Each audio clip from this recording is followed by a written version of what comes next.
Hello student, আমি আবার আজকে চলে এসেছি তোমাদের জীবন বিজ্ঞান ক্লাসে। আজকে কিন্তু সম্পূর্ণ নতুন একটা টপিক নিয়ে তোমাদের সঙ্গে আলোচনা করব, যার নাম হলো জনুক্রম, ইংরেজিতে অল্টারনেশন অফ জেনারেশন। এখন এই জনুক্রম কথাটা শুনে তোমার কি মনে হচ্ছে বলো তো? অবশ্যই জেনারেশনের একটা ব্যাপার রয়েছে, তাই তো? একদমই। আমাদের কিন্তু দুটি জেনারেশন থাকে, একটি হলো হ্যাপ্লয়েড এবং অপরটি ডিপ্লয়েড। হ্যাপ্লয়েড মানে হ্যাপ্লয়েড জেনারেশনে যে সমস্ত কোষগুলো থাকে সেখানে ক্রোমোজোম থাকে কতগুলো? n সংখ্যক।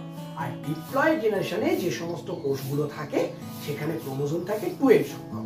এটা তো আমরা আগেই জেনে এসেছি, তাই তো? একেবারে। এছাড়াও মিয়োসিস কোষ বিভাজনে আমরা কি পড়ে এসেছিলাম?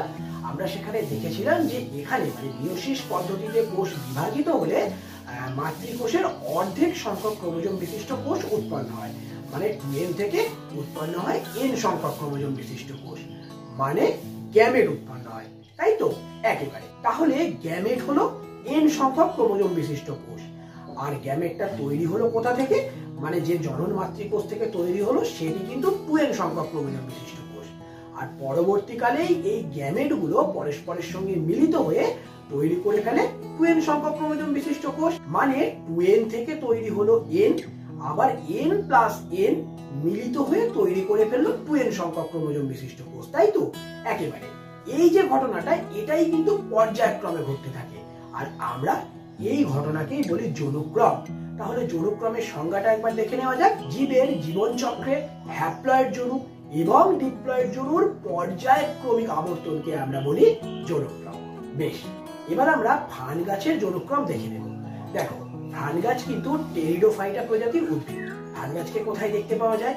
অবশ্যই স্যাঁতস্যাঁতে জায়গায়, মানে পুকুর পাড়ে কিংবা পাতকুয়ার ধারে। এই ফান গাছের বডি কিন্তু পরিণত বডি। মানে কি? মানে এখানে রেণু তৈরি হয়। ফান গাছের পাতার নিচের দিকে কিন্তু কিছু ডটস থাকে। এই ডটস গুলোকে বলা হয় সোরাস। সোরাসের মধ্যে থাকে রেণুস্থলী, সেই রেণুস্থলীর মধ্যে কে থাকে?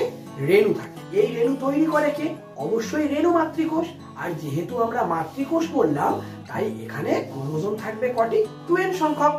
আর তাহলে এই রেণু মাতৃকোষ মানে 2n সংখ্যক ক্রোমোজোম বিশিষ্ট রেণু মাতৃকোষ মিয়োসিস পদ্ধতিতে কোষ বিভাজিত করে তৈরি করবে রেণু, যার মধ্যে থাকবে n সংখ্যক ক্রোমোজোম। বুঝতে পারলে? মানে রেণু হলো হ্যাপ্লয়েড এবং রেণু মাতৃকোষ হলো ডিপ্লয়েড। তাহলে রেণু তৈরি হয়ে গেল। এবার কি হবে?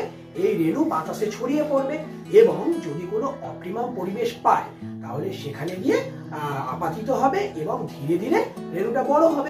এই যে বড় হলো, বড় হয়ে কিন্তু সবুজ উদ্ভিদের মতো থ্যালাস টাইপের একটা স্ট্রাকচার তৈরি করবে। এই স্ট্রাকচার বা বডিটাকে কিন্তু বলা হয় হ্যাপ্লয়েড দেহ বা লিঙ্গধর দেহ। ইন্টারেস্টিং ব্যাপার হলো, এই বডি বা দেহর মধ্যে কিন্তু পুংধানী এবং স্ত্রীধানী থাকে। এর পরবর্তীকালে পুংধানী থেকে উৎপন্ন হবে কে? শুক্রাণু। এবং স্ত্রীধানী থেকে উৎপন্ন হবে কে? অবশ্যই ডিম্বাণু।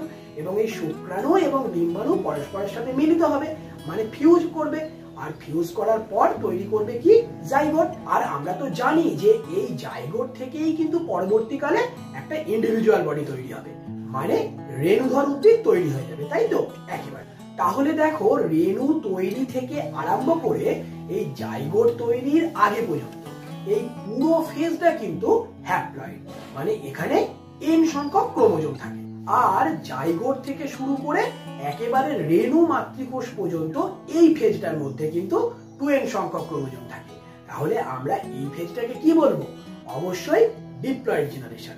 তাহলে আমরা একটা পুরো লাইফ সাইকেলের মধ্যে হ্যাপ্লয়েড জেনারেশন মানে লিঙ্গধর জনু এবং ডিপ্লয়েড জেনারেশন মানে রেণুধর জনু, এই দুটোকেই কিন্তু দেখতে পেলাম।